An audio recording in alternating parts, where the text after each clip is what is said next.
Welcome, everyone, to Couch Potato Diary. Happy Sunday. My name is Peter Klein. Thank you very much for hanging out today. Coming up on the show, two parts for this one today. We're going to go sportsy in the first part and combat sportsy in the second. So part one here is looking, we're starting our MLB season previews today. So going to be looking at the best players in Major League Baseball, plus going to be doing the start of our NFL free agency preview, looking at the best landing spots for 15 of the best free agents in the National Football League. Part two, going to be looking at the Better Be of Bivol fight, the Rocks promo and what it could mean from Friday night, and an AEW recap, plus a lot of UFC fight announcements. I don't normally cover that on here, but would like to do more, so we're going to do that here today. Normally, these are streamed live over on twitch.tv/primetimepk. Just going to do the old recorded thing for this one today. As always, we are presented by a couple of things. First, we're fueled by Swift Energy. Check out swiftenergy.gg. Use the code PKPrimetime for 25% off. And we are presented by CFDead. Check out cfdead403.ca for that great Calgary swag. All right, let's dive right in. And let's talk some baseball as we get ready for the start of the 2025 season, looking at who are the best players in Major League Baseball right now.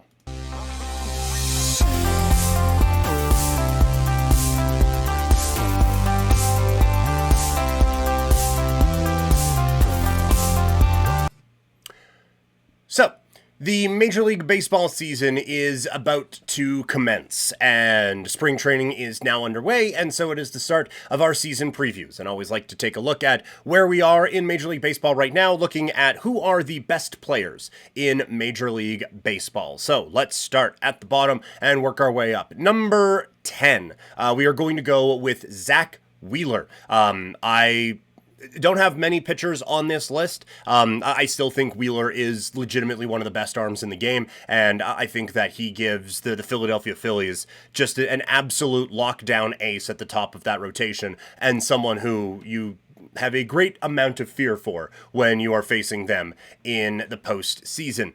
Coming in at number 9, it is Ronald Acuna Jr. I still have to have him on this list. I know that we are now dealing with a second leg injury for him, and so who knows what he is going to be, but I still think when you look at how talented this kid can be, and the talent that we saw from him the last time he was out there on a field, I think you have to give him the benefit of the doubt that we're going to get something pretty special out of this kid. So I'd put him at number 9. At 8, it is Vladimir Guerrero Jr. Maybe a little bias on this one. I just think when you see the hit tool that he showed at the end of the 2024 season, it is power, it is average. He has a phenomenal eye at the plate and a very, very high baseball IQ, which again makes all of the frustration from Blue Jays fans around the lack of him signing with the team and the team's inability to build around him all the more prevalent when you include him on this list. But I feel like we are talking about one of the best players in Major League Baseball and still just 25 years old. At 7, it's Adley Rutschman, playing catcher for the Baltimore Orioles. He has been everything that was advertised of him, that the kid can absolutely rake. He is a beast at the plate and a real difference maker out on the field for the Baltimore Orioles, and someone who is the face of this franchise and leading this group of really exciting young Orioles prospects into quite the era for Baltimore. Coming in at number 6, it is Bobby Witt Jr. Had a phenomenal season a year ago, and the only reason he's not higher is that he's only done it once, but still an unbelievable talent.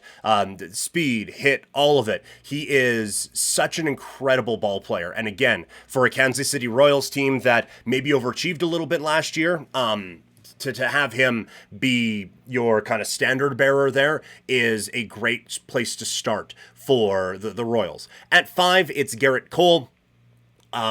Obviously, his last outing didn't go phenomenally as everything melted down against the Dodgers in the World Series, but still a true ace at the top of the rotation for the New York Yankees, and someone who, again, you rely on when it comes to the postseason, and someone who just every fifth day you are getting a phenomenal performance from one of the best pitchers in the entire sport. At 4, it's Mookie Betts. I mean, the fact that he plays all over the field now is just such a testament to how good he is. Still, again, the hit fantastic. The wheels, always excellent. Just a real threat anywhere he is out on the ball field, and just a delight to watch play the sport, really. And he would be the best player on most teams that he is on, and it is still just such a dangerous, dangerous weapon for the Los Angeles Dodgers. At 3, it is Juan Soto. Him maybe not being a defensive player all that much potentially could impact it, although, I mean, he's at 3. But you look at how good of a hitter he is, and like just an unbelievable eye, has power, has great contact, again, just every bit of the hit tool that he has, or every bit of the hit tool that you could have, he has it, and he has it at an elite level. At 2, it's Aaron Judge. Basically all of those same things, maybe not quite the eye that Juan Soto has. Defensively, he has been good in a couple of different spots. They trusted him in center field at times for the Yankees. I do think that is probably something that will come to a close at some point here. But the power is prodigious, and the one thing, and maybe the one that people would get frustrated by with this list, is that he has not done it in the postseason, and he has actually kind of done the opposite of it in the postseason. And that's, I mean, look, it's a couple of guys on here too. Vlad hasn't been blow away in the playoffs either, but I mean, the Judge coming off of the year he had a season ago, I don't know how you can put him anywhere but 2 on this list. And at number 1, it has to be Shohei Ohtani. He did things we had never seen before last year, and now he's going to pitch this year probably. So there is no dispute right now who the best player in all of Major League Baseball is. That there is absolutely no question. It has to be Shohei Ohtani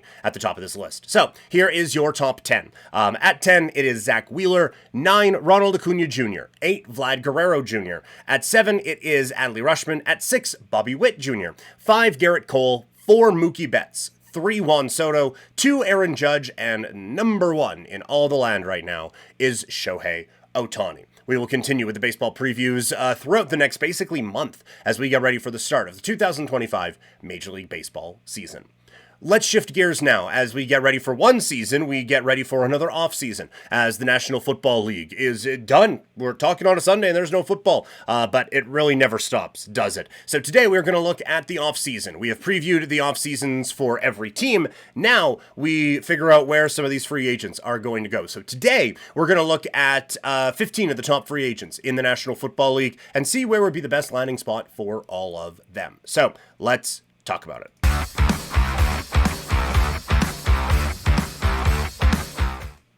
The NFL offseason is here, and to get ready for it, let's look at who are some of the best free agents in all of football and where the best landing spots would be for them. Let's start with Aaron Jones. I have the best landing spot for him being the Vegas Raiders. Las Vegas is going to need a little bit of work on that offensive line as well, but I think giving Pete Carroll and Chip Kelly, a running back that you can trust and still a very strong running back, I think that is...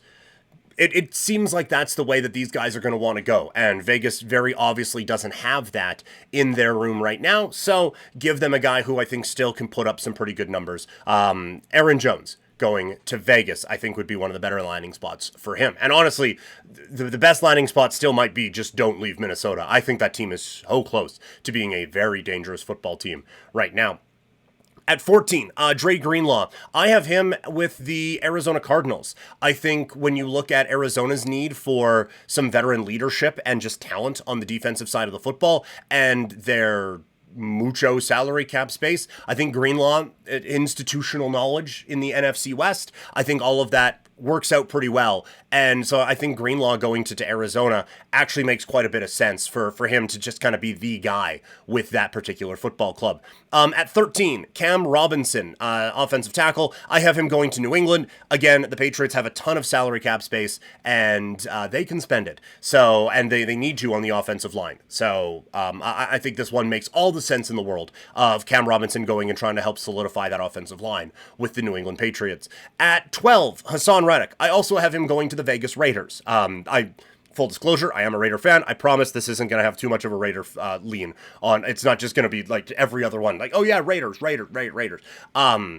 they have a lot of holes. So, but I think having him on the opposite end of a Max Crosby pass rush with Wilkins, if he can stay healthy up the middle, that gives you a pretty solid defensive front for Pete Carroll and company to build off of. At 11, it is Zach Bond. It's the Eagles. They don't traditionally spend on this particular position, but he had a career year with a team and ended up getting an interception in the Super Bowl. I don't think you get better than that. So I think he goes and stays, actually, with the Philadelphia Eagles. At 10, Josh Sweat, the edge rusher. I have him going to Cincinnati. The Bengals have a bit of an issue on the defensive side, and I think pairing him with Hendrickson is quite the group that you can cause some problems with and maybe help to solidify things on the defensive side of the football. At 9, Sam Darnold. The best spot for him is staying in Minnesota. No team has been able to get the most out of Sam Darnold in the way that the Vikings could, and they still have a lot of salary cap space to play with. They have a very well put together football team, and I think that they have an opportunity to really make some noise in the NFC if they get the quarterback spot right. You can argue Sam Darnold maybe isn't the best fit for Minnesota, but for just looking at the free agents today, it's them for him. At number 8, Ronnie Stanley, the offensive tackle, going from Baltimore to Chicago, another team that has a lot of salary cap space and a rookie quarterback that they are desperate to protect. I would imagine Ronnie Stanley tries to cash in and ends up locking down on the outside there for Chicago. At 7, Amari Cooper. I have him going to Washington. I think that this would be a good spot, probably just like a one-year kind of prove-it deal because it went so bad out in Buffalo, but still give Jaden Daniels a bit of a security blanket to work with. Terry McLaurin still can be the number one guy, but in a very prolific offense that Washington kind of projects to be, I think having Amari Cooper be able to put up some big numbers actually makes quite a bit of sense. So I have Amari Cooper going to Washington. DJ Reed at number 6, the cornerback. I have him going to Green Bay. The Packers still desperately need some help in their secondary, and I think that he can be someone who maybe isn't like, okay, now you've got defense figured out, but that is a very big piece, and the Packers do have some salary cap space to work with. At 5, Khalil Mack. I have him going to the Detroit Lions. They absolutely had a phenomenal defense that kind of fell apart when Hutchinson went down with that injury, and so I think they just need to add a little bit of depth there, and Khalil Mack, I don't know if he is number one guy anymore in a pass rush. I'm fairly certain he's not, but his talents and probably getting a little bit more of the spotlight, or I guess getting a little less spotlight, honestly, with Hutchinson getting so much of the attention, frees him up to still be a bit of a game wrecker as an edge rusher. At 4, Chris Godwin, wide receiver. I have him going to the Giants. I think having him go to be a kind of veteran leader guy with Malik Neighbors helps a lot. I think there's going to be a lot of question marks around what he can do because of the serious nature of the injury that he just had. So go to a team where the expectations aren't all that high and immediately have a real good 1-2 setup there with Malik Neighbors, and then either a rookie quarterback coming in or one of the veterans that they're able to bring in. But I think that's an okay landing spot for him. At 3, Jevon Holland at safety. I have him going to the LA Chargers. Pair him up at safety with Derwin James, and you have one of the best, I think, kind of safety units in the National Football League. And for a defense, or for a team that is kind of built on defense a little bit, I think having that at the top end really would give a lot of teams some problems. And I think you can get really creative, especially with a lot of mobile quarterbacks in the NFL, when you have two safeties as good as those guys. At 2, Trey Smith. I have him going to the Seattle Seahawks. Smith, a guard. And the offensive line in Seattle needs a significant amount of help. And one area that they really struggled in was running the football. And so if you can get Trey Smith to just bulldoze a hole right through the middle of the interior of a line, I think that really does kind of help things out for how Seattle, I think, wants to play football, and also maximize the talented football players that they have on that team. And at number 1, it is Tee Higgins. The best spot for him is to stay in Cincinnati. They have an elite level offense, and to be able to be a contributor on an offense that good, I think you have to take advantage of that. And if you go to New England, yeah, you can get paid. And like Cincinnati can still pay him, but you can probably get more elsewhere. But you are not going to be in a better situation. And so I still think you can make a lot of money, but still be in a very, very good spot with an offense that, if they can just get the defense figured out a little bit, is going to be a team that can really make some noise in the AFC next year. So that is the NFL free agency preview that we have for you today. Coming up on the show next week, we are going to be looking at one free agent for every team. So looking at what they need, looking at the salary cap situation, and trying to piece together a couple of things for those teams. That's kind of where we're looking at right now for NFL free agency preview, as we are working our way toward the start of the NFL free agency period. So that's going to do it for this podcast. A bit of a quicker one here today. As always, check out Sea of Dead, seaofdead403.ca for that great Calgary swag. If you want a little bit of a boost, you can head over to Swift Energy. Check out swiftenergy.gg. Use the code PKPrimetime for 25% off. Part 2 of this podcast, going to be looking at combat sports. Huge weekend in boxing. Some huge announcements in the Ultimate Fighting Championship, and The Rock was back. We're going to talk about that and AEW in part 2 of this podcast. So, thank you guys so much for hanging out, and talk to you in just a little bit. Bye.